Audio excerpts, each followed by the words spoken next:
Soy Al Soriano, vengo de S2 Grupo, trabajo como coordinador del equipo de Threat Hunting y bueno, hoy vengo a hablaros del caso Wirte, que es un caso que destapamos durante una gestión de incidente. Vamos a ir poco a poco y vamos a ir viendo también un poco de varios conceptos, sobre todo porque a pesar de que, como dirían los periodistas, está de rabiosa actualidad el tema del Threat Hunting, vamos a ir a ver poco a poco para que tengamos todos claros los conceptos que vamos a ver durante la tarde. En primer lugar, me gustaría presentaros el LAZ52. LAZ52 es la división de ciberinteligencia que hemos desarrollado desde S2 Grupo. Bueno, para los que no estéis familiarizados con el concepto de APT, son grupos muy sofisticados, con muchos recursos, tanto humanos como económicos, que fundamentalmente lo que les diferencia a otro tipo de actores es sus objetivos de carácter político. ¿Qué pasa? Este interés en targets a tan alta escala es necesario hacer un análisis en profundidad, en detalle, y bueno, y cada vez hay más y más, con lo cual los procedimientos que utilizan, debido a su sofisticación, es necesario que se analicen con profundidad. Con lo cual, desde S2 Grupo hemos desarrollado una división únicamente para analizar a estos grupos y poder llevar a cabo controles muy determinados para nuestros diferentes sistemas de seguridad.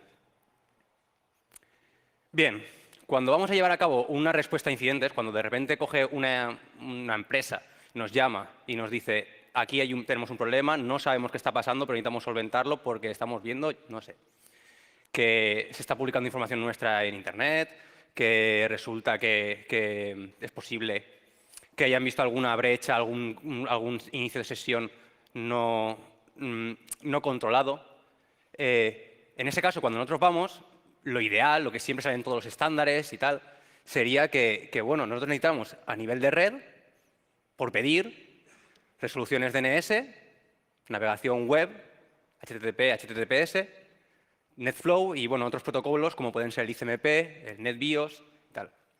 Esto a nivel de red. Luego tendríamos a nivel de endpoint, que sobre todo sería la monitorización de la actividad con Sysmon y bueno, registros de antivirus y capacidades de actuación sobre un equipo, como podría ser, por ejemplo, la ejecución de reglas YARA sobre disco o memoria.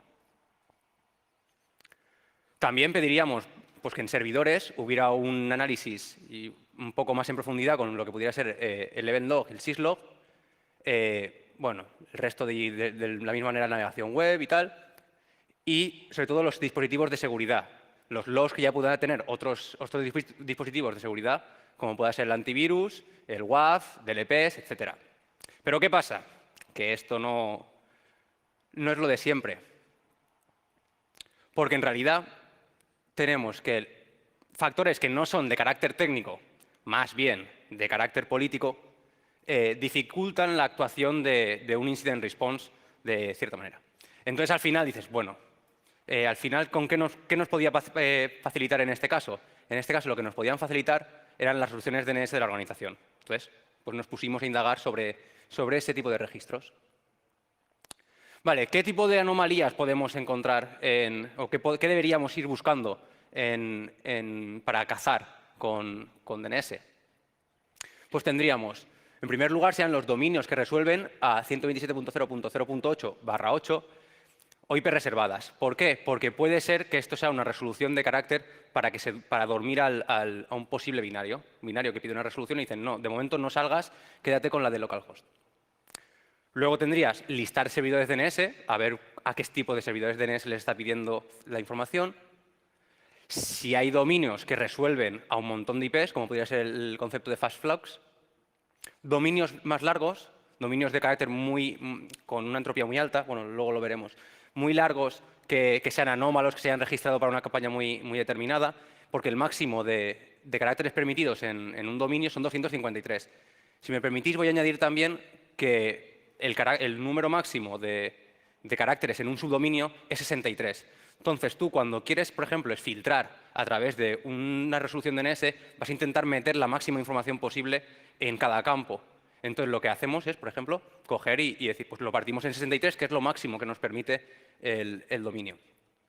Bueno, el top de peticiones más resueltas, el top de peticiones no resueltas satisfactoriamente, peticiones periódicas, bueno, un montón. Dominios con entropía, esta es la entropía Shannon, que podéis encontrar ahí, pues letras que no están, que no deberían, no suenan. Al final, cuando vas a pronunciarlos, este dominio pues es difícil de pronunciar, no lo buscaría nadie, no es de marketing, ¿no?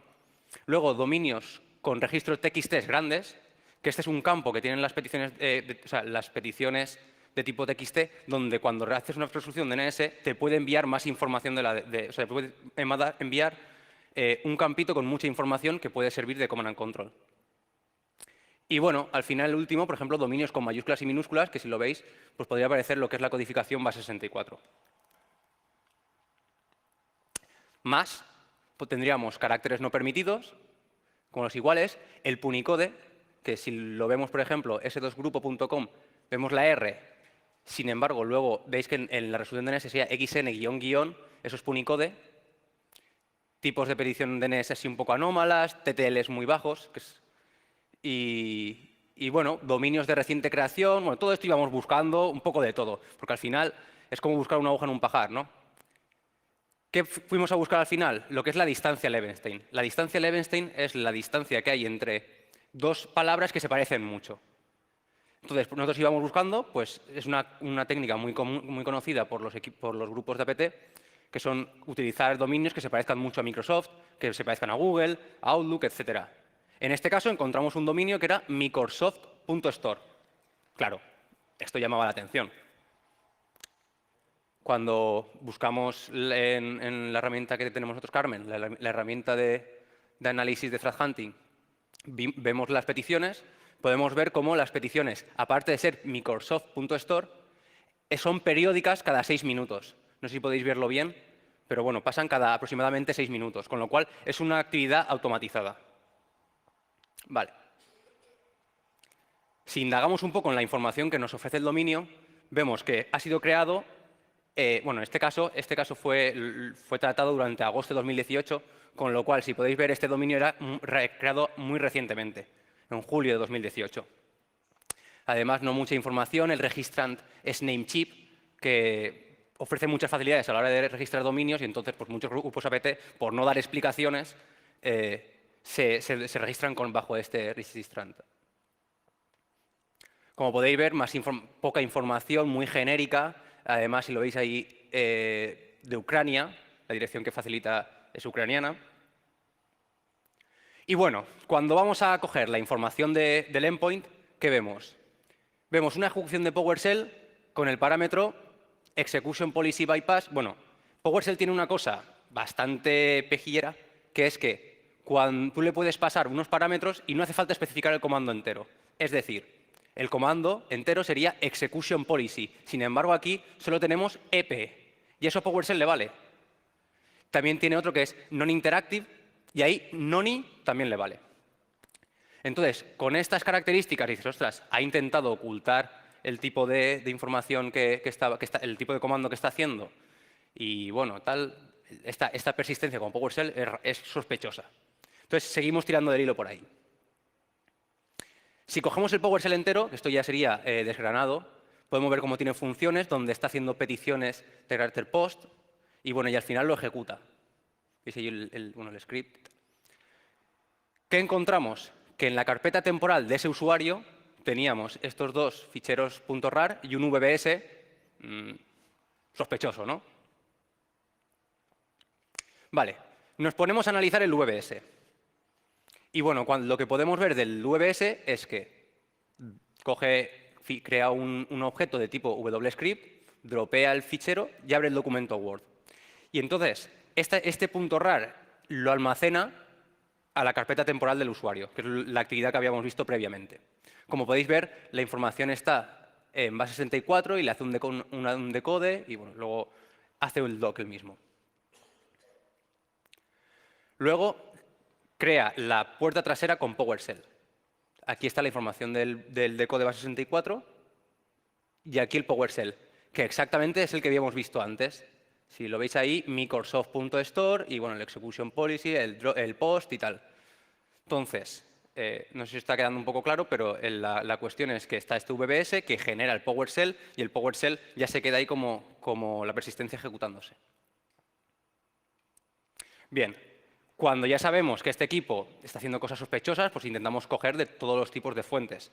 Algunas de las fuentes son, por supuesto, el antivirus del equipo, que está para algo. Muchas veces no nos alerta a nivel de te he borrado el binario, pero sí que encuentra cosas raras que nos puede venir muy bien a la hora de hacer una gestión de incidente. Aquí, por ejemplo, en todos esos errores, decía, oye, que ha encontrado un riesgo, que es el PowerShell Empire. El PowerShell Empire es un framework que es open source, lo podéis encontrar todos en GitHub, que es para hacer movimiento lateral y bueno, le gusta mucho a ciertos actores utilizar este tipo de software para infiltrarse en una organización. Siguiendo, analizando el VBS y tal, encontramos un error tipográfico. Cuando todo apunta, ¿no?, que este wirte file, wirte sct, lo que quería poner era write, pero parece ahí que se equivoca. Este tipo de error nos puede venir muy bien a la hora de identificar ese patrón en otro tipo de fuentes, en fuentes públicas, en fuentes privadas, de cara a ver si se ha podido propagar a más sitios o si ha habido este tipo de campañas contra otro tipo de organizaciones en la que no estamos en este momento nosotros. ¿Qué hicimos? Hicimos una regla buscando esa cadena, ese misspelling, y lo tiramos contra la plataforma VT Intelligence. No sé si lo conocéis, pero VirusTotal tiene una parte, un servicio de pago, donde le puedes tirar reglas Yara y tirar reglas Yara sobre el pasado.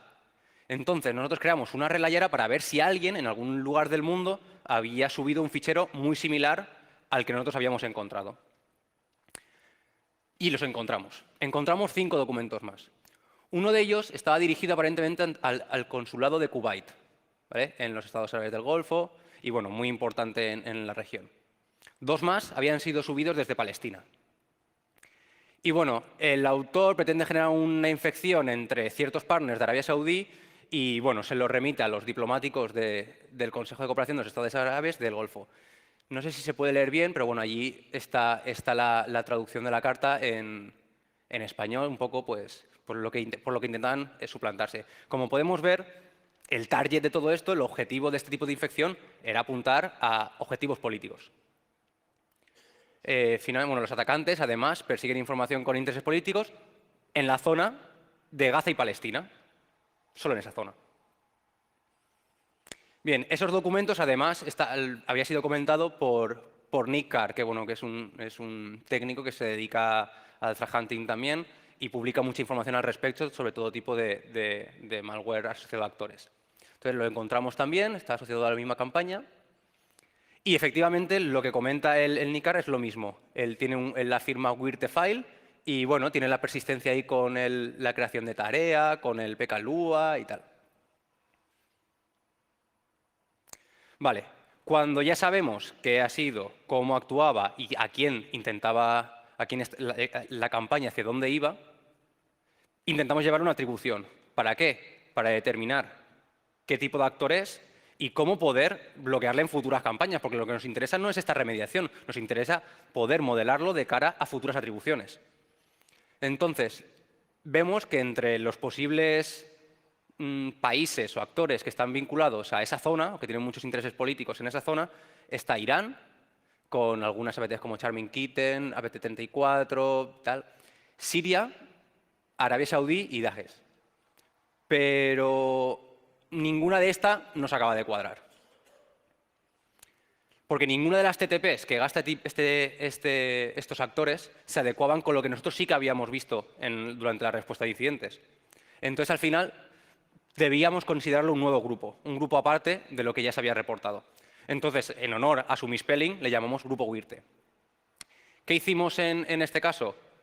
En este caso, lo que hicimos fue ponernos en contacto con la entidad Mitre, que bueno, está haciendo una campaña de estandarización de los procedimientos, bueno, de las tácticas, técnicas y procedimientos de los grupos APT, y está haciendo una matriz muy interesante y tal. Entonces, en toda esa matriz se están adecuando cada tipo de actor y cada tipo de técnica que gasta cada actor, el procedimiento y tal. Entonces nosotros reportamos que este era un nuevo actor que no se había publicado todavía y bueno, le contamos un poco qué técnicas habíamos visto, las pruebas y como podéis ver ahí bueno, está reportado ya lo podéis encontrar en la página web del Mitre y bueno, si lo veis ahí, contributors, Lab 52 Vallesedos Grupo. Y bueno, un poco hasta aquí. Esto es lo que os quería contar del tema del WIRTE, de lo que estamos trabajando en Lab 52 y cómo estos nuevos tipos de tácticas, técnicas y procedimientos que estamos encontrando, sobre todo en fuentes en la respuesta a incidentes, en el tipo de OSINT y también en el tipo de HUMINT, tenemos personal destinado en ciertas zonas, con toda esta información lo que hacemos es dotar de ciertas características que de otra manera no sería posible a nuestras herramientas de seguridad. Y bueno, hasta aquí. No sé si tenéis alguna pregunta al respecto.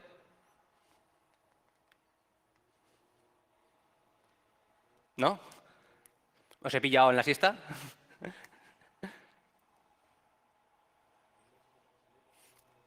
Pues nada, muchas gracias a todos y espero que os haya gustado.